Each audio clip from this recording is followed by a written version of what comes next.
Hey, welcome. So today we're going to unpack this absolutely massive shift that's happening in China. And I'm not talking about the usual stuff you see in the headlines.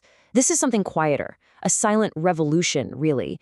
And it's being led by a new generation that is changing, well, pretty much everything. All right, let's just jump right in with a bit of a mystery. Think back to 2019. All of a sudden, these huge Western fast fashion brands, we're talking Forever 21, Topshop, New Look, they all started packing up and leaving China. Now, this is supposed to be the biggest consumer market on the planet. So what in the world was going on? And look, this wasn't just a bad quarter for a couple of clothing stores. No, this was a giant red flag. It was a signal that the entire foundation of the Chinese economy was shifting right under everyone's feet. The old playbook? It just wasn't working anymore. Now, to really get what's happening, you have to understand this thing called the population bonus. For decades, this was the secret sauce to China's incredible growth. It's basically a demographic tailwind. You have this huge, growing wave of people in their 30s and 40s, all working, earning money, and, of course, spending it. Well, that engine, the very engine that powered China's economic miracle for all those years, it's starting to sputter out. And this isn't some slow, gradual decline we're talking about. It's happening incredibly fast.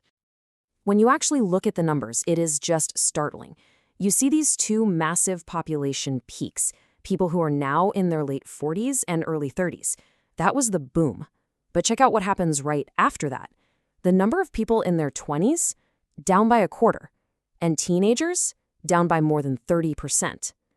This isn't a gentle slope. It's a demographic cliff. And you can see the impact in the real world. It's undeniable. Take car sales. This is a classic indicator, usually driven by young people buying their first car. Well, sales peaked back in 2017, and they've been falling ever since. This is no coincidence. It's a direct result of that demographic cliff we just saw. So if the huge consumer groups of the past are kind of aging out, who's stepping up to take their place? Well, the generation that's coming up is unlike any generation that came before them. I mean, just look at the difference here. You had Gen X, who knew hardship and basically just wanted the things everyone else had. A car, a TV. Then came Gen Y, who were a bit more ambitious. They wanted the luxury stuff that other people couldn't have. But Gen Z, they grew up with a smartphone in their hand, they've never known real poverty, and their whole outlook is radically different. They don't necessarily even want things to begin with. To really get them, you have to know their keywords. The first one is indoor. This generation lives online. Seriously, they're not hanging out at the mall, they're in digital worlds, playing games, watching anime, living on social media. For them, the virtual world comes first. Okay, the second keyword is Buddha-like. This describes this kind of Zen detachment they have. They're just stepping back from that high-pressure race for the perfect career, the perfect relationship, the fanciest stuff that defined their parents' generation. They're basically opting out of the rat race. And the third keyword is mourning. Now, this isn't about being sad. It's more of a self-deprecating humor, a kind of apathy.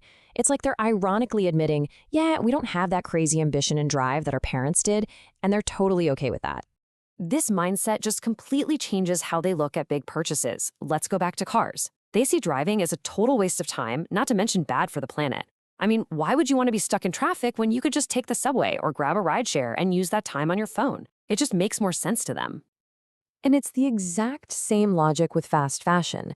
That whole buy it cheap, wear it once, and throw it away model, they're really skeptical of it. They see it as incredibly wasteful. They're much more drawn to brands that are sustainable or maybe functional, or at least have an authentic story and a real purpose beyond just selling clothes. So if they aren't spending all their money on cars and clothes, what do they actually care about? This is where it gets really, really interesting. When you ask them what they do with a week of free time, an unbelievable 74% said they'd choose learning or self-investment. That is more than double the rate for older generations. They're making a huge shift from consuming things to investing in themselves. So you have this new consumer with a totally different set of values, and it has sent Chinese companies scrambling. It's a frantic race, really. The choice couldn't be simpler. Adapt to Gen Z, or you're going to become a fossil. So how do you even reach these kids? Well, the old ways are totally dead. Forget magazines and TV commercials. The new kingmakers are online influencers, or Wanghang. Gen Z trusts these people to be authentic and to recommend products that actually line up with their values. And the power that these influencers have is It's just hard to even wrap your head around. During a big shopping event, a top influencer named Wei Ya sold over 45 million US dollars worth of products in a single day on her live stream. To put that in perspective, that's more than a lot of Hollywood blockbusters make in their entire opening weekend. That is the power of authentic connection in this new market.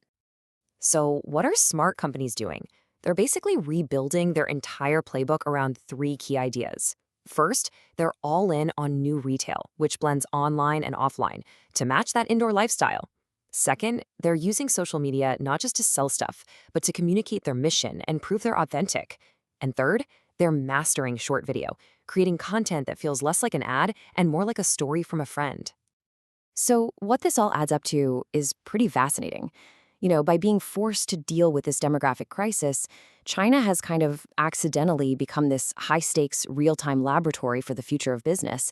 And the new models they're creating over there, driven by values, by influencers, by seamless tech, well, that might just be the way we all shop and maybe even live tomorrow.